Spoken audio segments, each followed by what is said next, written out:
বাংলাদেশের ট্যাক্সের টাকায় যারা আজকে পরিচালিত হচ্ছে তারা আজকে একটি ব্যানারের মতো একটা ছবি তারা সহ্য করতে পারতেছে না।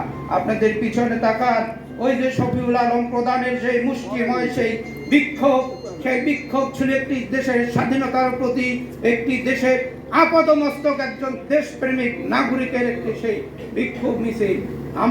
আমার সৌভাগ্য হয়েছে ম্যাডাম খালেদা জিয়া যখন বিভিন্ন বিভাগীয় শহরে সফর করেছিল, তখন আমি বাংলাদেশ লেবার পার্টির মহাসচিব হিসাবে তখন তার সফর সঙ্গী হয়েছিলাম।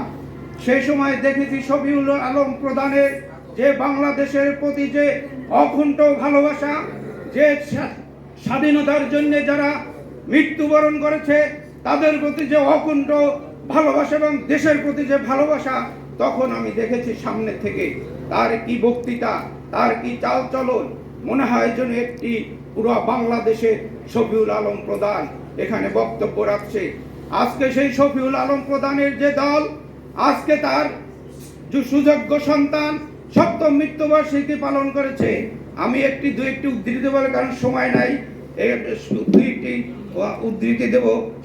শফিউল আলম প্রধান 1971 সালের 23 মার্চ দিনাজপুর প্রথম স্বাধীনতার পতাকা উত্তোলন করেছিলেন। সেই 1973 সালে 74 পর্যন্ত বাংলাদেশ ছাত্রলীগের সাধারণ সম্পাদক ছিলেন। এটি হচ্ছে একটা কথা। কিন্তু সেই 1974 সালে যখন এই আওয়ামী লীগের সরকারের 64 জন দুর্নীতিবাজদের এই বাইতুল মোকাররমে যখন তাদের প্রকাশ করেছিল, সেই শফিউল আলম প্রধানের সাহস থেকে 64 জনের দুর্নীতি প্রচার করে, তখন সেই এই আওয়ামী লীগই তার অবস্থান ছিল।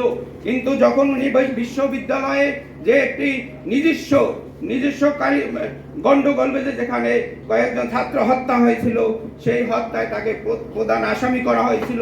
সেই আসামিতে তাকে ওই বানানো কোর্ট তাকে আজীবন যাবজ্জীবন কারাদণ্ড দিয়েছিল।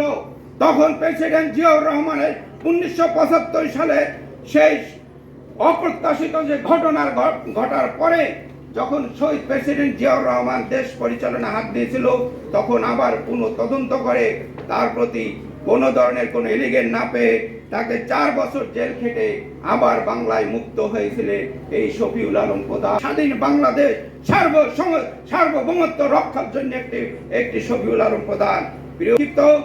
মানুষের প্রতি যে ভালোবাসা, আজকে 600 একর জমি যেখানে মুসলিম লীগের সেই দান করেছিল বিশ্ববিদ্যালয়ে, তার নামে কোন ধরনের সভা সমাবেশ হয় না।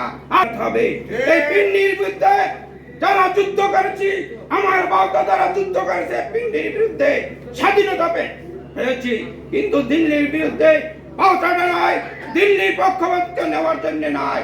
আমরা একটা পার্টির সংগ্রামী মহাসচিব আবু হানিফ ভাই আমাদের